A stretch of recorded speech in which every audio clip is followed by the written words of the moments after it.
with the board voting unanimously tonight to demolish those 4 buildings, despite some objections from parents and teachers. You plan to destroy buildings purpose-built to shelter children as students who continue the legacy of Ohio. The Columbus City Schools Board voting Tuesday to demolish 4 buildings: Broadley Elementary, Buckeye Middle, Moeller Elementary, and the McGuffey facility, which houses Columbus Alternative High. Thank you. Motion passes. The move coming 1 year after the board officially voted to close the buildings. None will be demolished before next school year. We closed it for a reason. We closed it because it was aged. We closed it because the cost of renovation was too high. We closed it because we don't have the budget space to accommodate the cost of modernizing that building. About 24 CCS parents and teachers wearing black and holding a candlelight vigil for the buildings outside the meeting.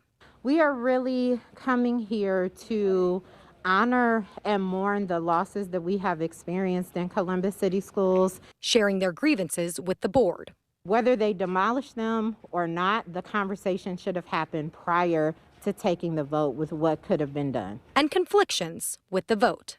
Leaving them vacant feels like such a waste, and knocking it down also knocking them just completely, flattening them also feels like a waste. When I wonder if there's a way to reclaim some of the materials. I asked board president Michael Cole if they plan to try to salvage materials before these demolitions.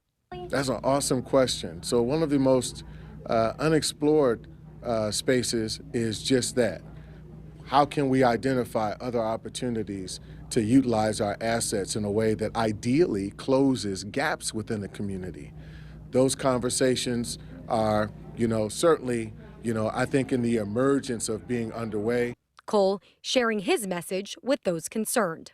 We want to ensure that the buildings that we do have in utilization get the fullest amount of use as possible, that they have all the resources available for students to thrive in classroom with all the social, emotional, academic supports necessary, right? So at the end of the day, this has to happen. Now, when it comes to a timeline for those demolitions, Superintendent Chapman tells us that Broadley and Moeller Elementary will likely go first sometime after the start of next school year. Now, when it comes to Columbus Alternative High and Buckeye Middle School, she stresses that no buildings will be demolished until all programs and students are fully relocated. Reporting live in Columbus, Libby Cathy, 10 TV News.